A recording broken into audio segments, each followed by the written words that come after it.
minta pertolongan dengan jin.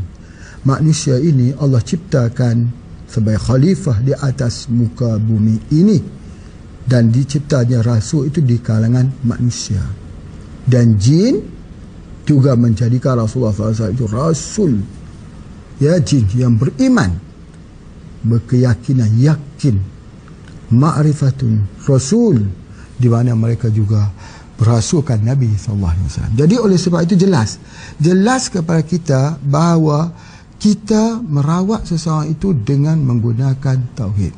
Dan yang kedua, kita harus apabila kita masuk dalam dunia pengobatan ini, kena memperbanyakkan membaca doa waktu pagi dan pada waktu petang. Satu doa. Kalau kita tak banyak baca doa ini, bahaya.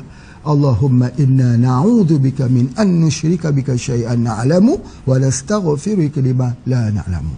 Kita minta ramai-ramai, ya Allah, kami mohon kepadamu, minta berlindung dengan kau, ya Allah, daripada melakukan sesuatu yang syirik, yang diketahui dan yang tidak diketahui. Minta berlindung.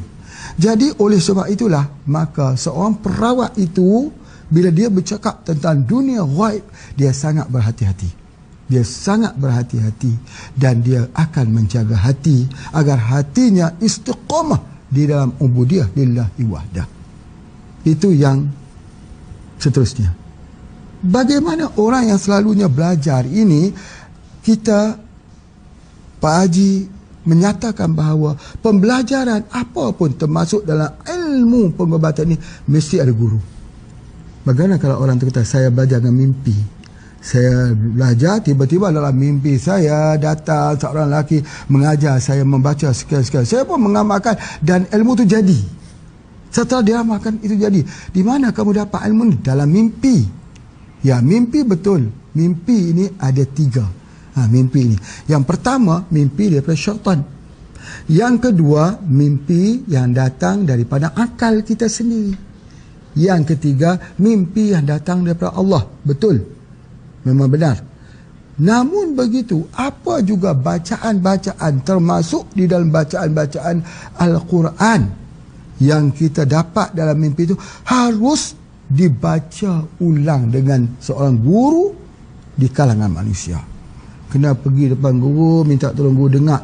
Ni dengar ni, saya semalam bermimpi mendapat ayat bunyinya begini, doanya begini.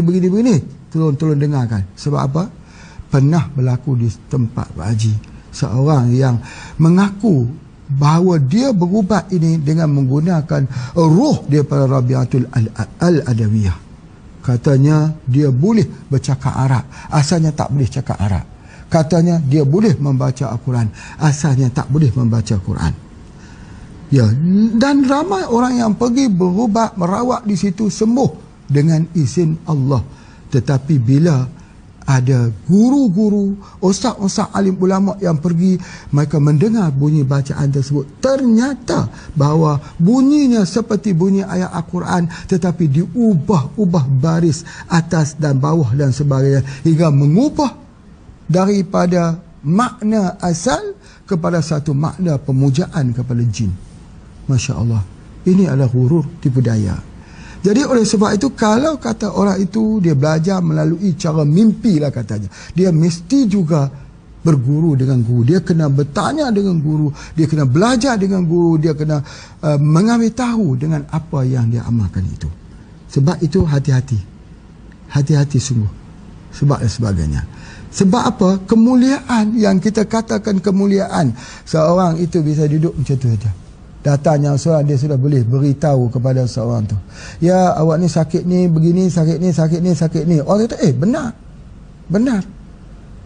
Ini macam ni, benar. Itu adalah sebahagian daripada ciri-ciri seseorang yang mempunyai dalamannya itu yang menggunakan jin. Ya, Masya Allah. Kadang-kadang orang tu tak sedar bahawa jin yang dia pelajari itu bukan daripada amalan dia memanggil jin, menyeru jin. Tidak. Tetapi amalan daripada dia berguru dengan guru yang mempunyai jin. Bila dia berguru dengan guru yang mempunyai jin, maka dia akan mendapat sebahagian daripada kelebihan guru yang menggunakan jin itu di dalam firasat jin. Jin yang membisikkan pada dirinya.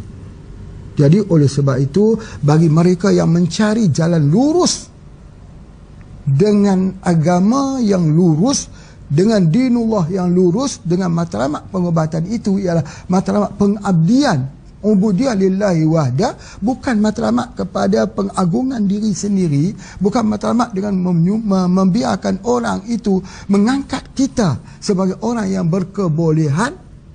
Allah akan memberikan jalan keluar. Allah waliyul ladzina amanu yukhrijuhum minadh dhulumati ilan nur. Tetapi bagi orang yang mendatangi seseorang guru yang mempunyai kelebihan-kelebihan tertentu dengan tujuan untuk mendapat kelebihan-kelebihan tertentu, dia akan dapat kelebihan tersebut, tetapi kelebihan itu adalah ghurur, tipu daya daripada amalan berjin yang diambil daripada gurunya kepada gurunya kepada gurunya kepada gurunya. Jadi oleh sebab itu kita dapat lihat orang yang mengabdikan diri kepada Allah, dia takut untuk menerima kelebihan, sangat-sangat takut. Ataupun boleh kalau orang katakan firasat, orang mengatakan karamah, dia sangat takut. Dia sangat takut dan dia minta perkara-perkara itu jangan berlaku pada dirinya. Sebab apa? Sebab dia takut. Yang pertama, kalau benar, dia takut nak jaga hati. Yang kedua, dia ini sangat-sangat halus perjalanannya. Dia takut dia akan ditipu. Apatah lagi tipu di saat kesakitan sakaratul maut. Ini bahaya. Ketika saat seperti dicincang oleh 100 pedang yang tajam, pada ketika itu, ketika seseorang telah terbiasa dengan perkara-perkara yang datangnya pertolongan-pertolongan suara halus dan sebagainya itu, maka dibimbangi pada saat itu tertanggal imannya. Itu yang paling kita takut.